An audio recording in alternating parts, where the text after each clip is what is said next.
aqui quem fala é o Tarcísio. Estamos aqui no dia 8, então esse mês teremos vídeo todos os dias, ou quase todos os dias, para comentar sobre a trend, essa trend fantástica que fizeram aí, em que para cada dia tem um tema associado para falar sobre o RPG brasileiro, porque dia 21 de dezembro a gente comemora o dia do RPG brasileiro, marcando o lançamento do Tagmar, o primeiro RPG brasileiro. Eu sempre vou fazer essa contextualização, porque ninguém é obrigado a assistir todos os vídeos. Então, tem gente que vai assistir só dos temas que mais lhe interessam. Então, sempre vou fazer essa contextualização rapidinho, tá bom, gente? E hoje o tema é o tema 8, Steampunk. E é bem curioso, porque eu fiquei pensando o que eu vou falar, porque assim, gente, eu vou ser bem claro com vocês. De todos os gêneros assim de literatura fantástica, de literatura, de filme e tal, tem dois que eu tenho zero contato e zero conhecimento, que é o steampunk e o noir.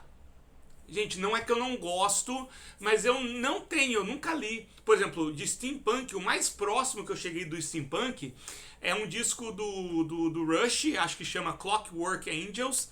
Ou será que é o nome da música? Eu não sei, mas o Rush ele tem um disco que conta uma história em steampunk.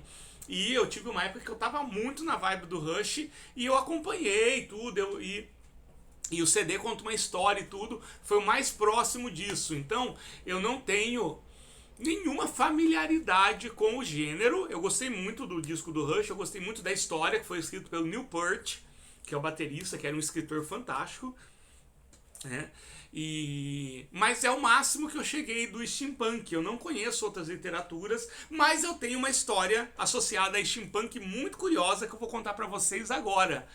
E por incrível que pareça, tem tudo a ver com o que está acontecendo hoje. Se hoje a gente tem esse canal, se hoje eu produzo bastante conteúdo, tem a ver com steampunk. Na verdade, tem tudo a ver com steampunk. Deixa eu compartilhar aqui pra vocês. Eu vou mostrar um negócio aqui.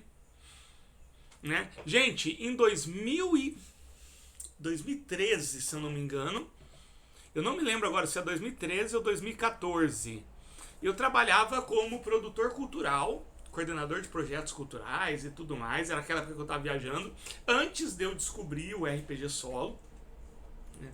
Eu tive a honra imensa de trabalhar alguns dias, eu acho que foi um mês mais ou menos, uns 20 dias, com um grupo de teatro, que era o Sabre de Luz, o grupo de teatro Sabre de Luz, que é um grupo que, eu não sei agora, o grupo cresceu, mas na época ele era capitaneado pelo Cristiano e pela Joyce, que são os dois que estão aparecendo aí na maioria das fotos, né? E qual é, o que isso tem a ver com o steampunk? Eles eram e são até hoje, na verdade o grupo cresceu muito, né? Eles foram fazer apresentações na Europa, é um negócio absurdo, assim. Eles são muito bons, assim, eu sou muito fã do trabalho deles. E é um grupo que ele tinha um foco no steampunk. Eles pegavam, na época que eu trabalhei com eles, era um projeto de ciência e tal, mas eles estavam já montando um espetáculo de Júlio Verne, que fez muito sucesso. Inclusive, até hoje eles frequentemente apresentam esse espetáculo, e eles montaram muitos outros espetáculos, todos com uma vibe, principalmente estética, bem steampunk, que acabou se tornando uma das grandes características da companhia, né? Hoje em dia eles têm até eles variam muito, e um dos últimos projetos deles, por exemplo, é sobre multiverso. Os caras, eles fazem peças de teatro muito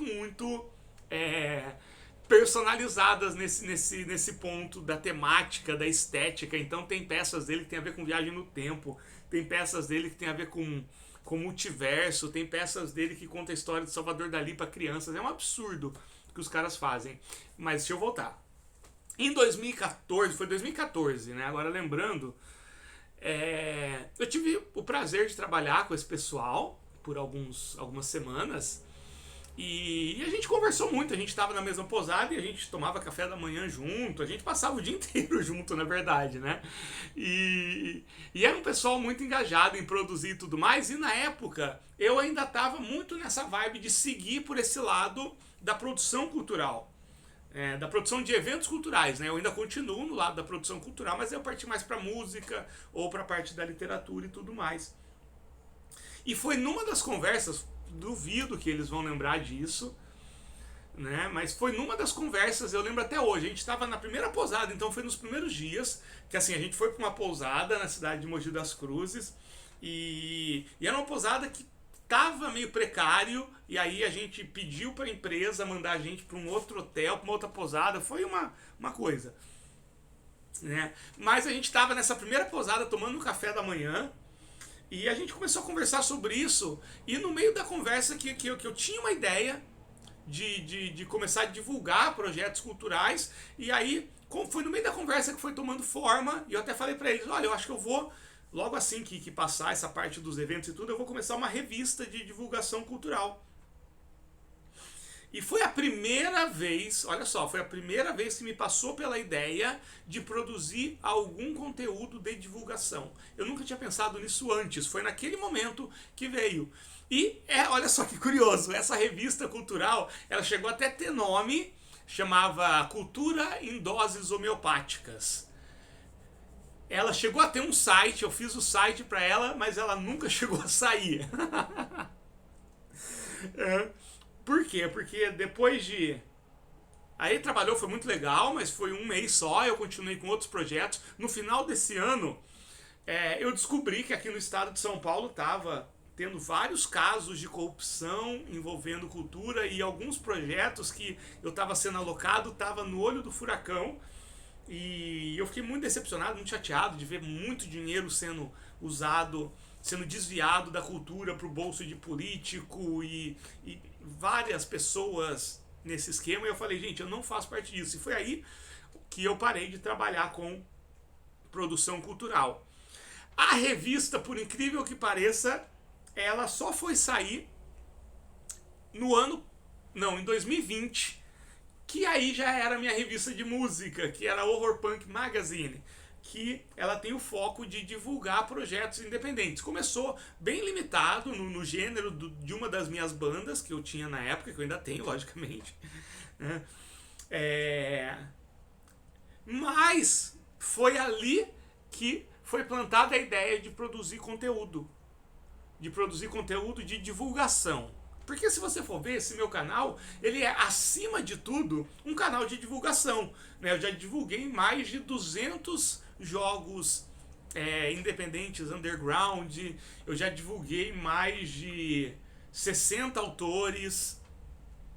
A maioria desses jogos, a maioria desses autores não foi citado em nenhum outro canal da internet, né? E quando foi citados em canais de RPG solo, que de alguma forma começaram assim, inspirados um pouquinho nisso que eu estou fazendo. Então, se o que está acontecendo agora existe, olha, eu não sei se não fosse por causa desse grupo de teatro steampunk que eu estaria fazendo isso, mesmo tendo sido um contato tão curto assim, né? Foi 3 semanas, um mês no máximo, eu não me lembro direito.